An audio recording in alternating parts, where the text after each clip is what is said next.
বাস্তুশাস্ত্র এক্সপার্ট শ্রী সঞ্জয় চ্যানেলে আমার প্রত্যেকটা দর্শক বন্ধুদেরকে আন্তরিকভাবে শুভেচ্ছা এবং ভালোবাসা জানিয়ে আজকে দর্শক বন্ধু আমি বাস্তু অনুষ্ঠান আপনাদের উদ্দেশ্যে শুরু করছি। তো যারা এই মুহূর্তে আমার ভিডিওটি দেখছেন তাদেরকে অনুরোধ করবো দর্শক বন্ধু, আপনারা অবশ্যই আমার এই চ্যানেলটি আপনারা সাবস্ক্রাইব অবশ্যই করবেন, প্লাস দর্শক বন্ধু শেয়ার অবশ্যই করবেন। সাবস্ক্রাইব করলে কিন্তু আপনারা কিন্তু বাস্তু সংক্রান্ত নিত্য নতুন ভিডিও কিন্তু আপনাদের কাছে কিন্তু পৌঁছাবে, প্লাস আপনারা দেখতে পাবেন।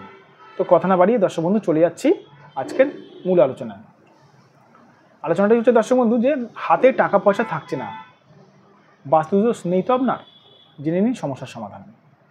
মানে হাতে দেখবেন দর্শক বন্ধু, বহু মানুষ দেখেছি আমরা তো বাস্তু বিচার করে থাকি, তো বহু মানুষ দেখেছি দর্শক বন্ধু হাতে কিন্তু টাকা পয়সা তাদের থাকে না ঠিক মতন।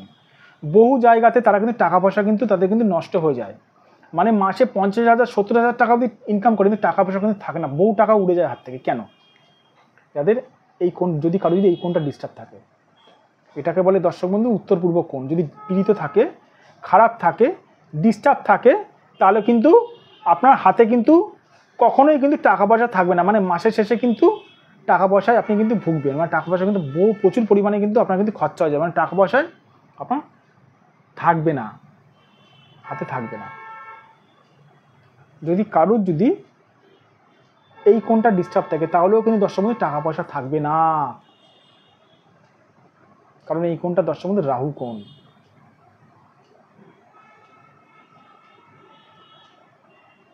আমাকে বহু মানুষ প্রশ্ন করে থাকেন, স্যার বাস্তুতে হাতে টাকা পয়সা থাকছে না, তো বাস্তুর মধ্যে কর্পূর দিচ্ছি, এই করছি ওই করছি, তেজপাতা ধরাচ্ছি, কাঁচা লঙ্কা ধরাচ্ছি, অনেক কিছু করছি, আর দর্শক বন্ধু কিছু মনে করবেন আমার হাসি পায়।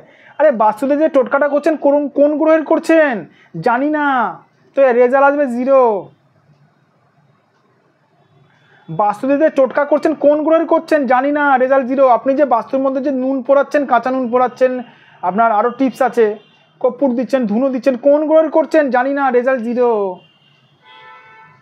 আগে দেখতে হবে কোন গ্রহটা আপনার বাস্তুতে পীড়িত আছে, কেন সমস্যাটা হচ্ছে, সেই জায়গা ধরে কাজ করতে হবে, রেমেডি করতে হবে, তবেই সমস্যা থেকে বেরাবেন দর্শক বন্ধু।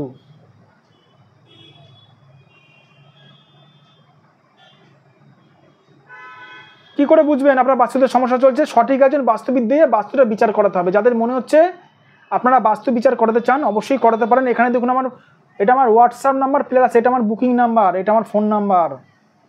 এই নাম্বারে আপনারা যোগাযোগ করতে পারেন আমার সঙ্গে, এটা আমার বুকিং নাম্বার, অবশ্যই বুকিং করিয়ে আপনারা দেখাতে পারেন। এখানে দেখুন 9433811696, এটা আমার হোয়াটসঅ্যাপ নাম্বার, প্লাস এটা আমার ফোন নাম্বার, এটা আমার বুকিং নাম্বার।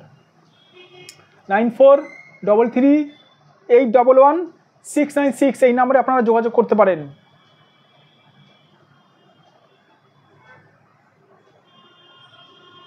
অবশ্যই আপনাদেরকে এই সমস্যা থেকে উদ্ধার করব। প্রথমে দেখবো আপনাদের বাস্তুতে কোন দিকটা ঠিক খারাপ আছে না আছে, কম্পাস দিয়ে আমি বাস্তু দেখি, সেই হিসাবে বাস্তুতে সঠিক রেমেডি করলে কিন্তু এই সমস্যা থেকে কিন্তু বেরাতে পারবেন।